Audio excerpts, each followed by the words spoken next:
পুকুরে এক বৃদ্ধার মৃতদেহ উদ্ধারকে কেন্দ্র করে ব্যাপক চাঞ্চল্য ছড়ালো পূর্ব বর্ধমানের মেমারি থানার অন্তর্গত দেবীপুর অঞ্চলের গৌরীপুর গ্রামে। স্থানীয় সূত্রে জানা গেছে, মৃতার নাম লক্ষ্মী হেমব্রম, বয়স আনুমানিক 84 বছর। তিনি দীর্ঘদিন ধরেই একা বসবাস করছিলেন। শুক্রবার সকালে বাড়ি থেকে প্রায় 110 মিটার দূরে একটি পানা পুকুরে তার দেহ ভাসতে দেখা যায়।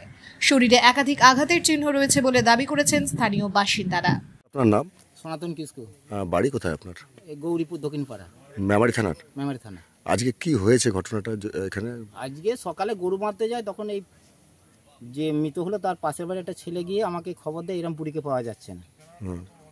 যে আমি আসছি, তখন দেখছি টোটালি বাড়ি থেকে এই পর্যন্ত যেখানে ফেলে দিয়েছে টোটালি টেনে নিয়ে যাওয়ার দাগটা পড়ে আছে। মানে বুড়ি বলতে কি, মানে কি ব্যাপারটা বুঝলাম যে মারা গেছে। মানে এখানে একজন মারা গেছেন, মানে কত বয়স কত ওনার? 84 বছর। 84 বছর বয়স। আপনার কে হয়? আমার গ্রাম সম্পর্কে, আমার শ্বশুরবাড়ির সম্পর্কে ঠাকমা হয়। আচ্ছা, যে সকালবেলায় উনি গরু নিয়ে যাচ্ছিলেন? আমি নিয়ে যাচ্ছিলাম, দিয়ে আমাকে খবর দিল, দিয়ে এসে এই তো তদন্ত করে দেখছি পুরো জায়গাটা ধরে টানা দাগ আছে, ওখানে ফেলেছে, সেটা বোঝা যাচ্ছে ভালো করে। মানে কি মনে হচ্ছে? এটা মার্ডার করেছে, দেখছি তো। মানে 84 বছর বয়স, কুপিয়েছে, অঝরে কুপিয়েছে। কোপানোর দাগ। ওটা কখন ঘটেছে এই ঘটনাটা? কখন ঘটেছে সেটা বলতে পারবো না তো।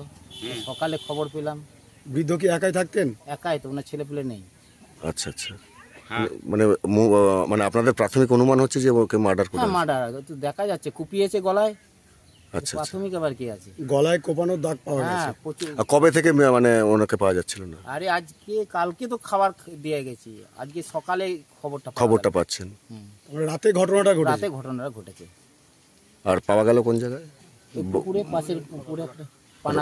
বাড়ি থেকে কতটা দূর? এটা কতটা হবে, এই তো বাড়ি 200 মিটার। আচ্ছা আচ্ছা।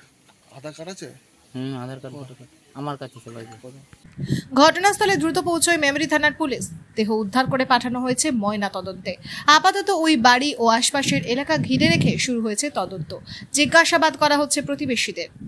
এই মৃত্যুর নেপথ্যে কী কারণ রয়েছে তা এখনো স্পষ্ট নয়, তবে প্রাথমিকভাবে দুষ্কৃতীদের দ্বারাই হামলা ও হত্যার আশঙ্কা করছে স্থানীয় মানুষজন। পুলিশের পক্ষ থেকে জানানো হয়েছে, সমস্ত দিক খতিয়ে দেখে তদন্ত চালানো হচ্ছে এবং খুব শীঘ্রই প্রকৃত সত্য সামনে আনা হবে। একের পর এক এমন ঘটনা স্থানীয়দের মধ্যে উদ্বেগ তৈরি করছে। পুলিশ প্রশাসনের সক্রিয় ভূমিকাই এখন একমাত্র ভরসা। মেমারি থেকে আশিস কুমার ঘোষের রিপোর্ট, ABN 24x7।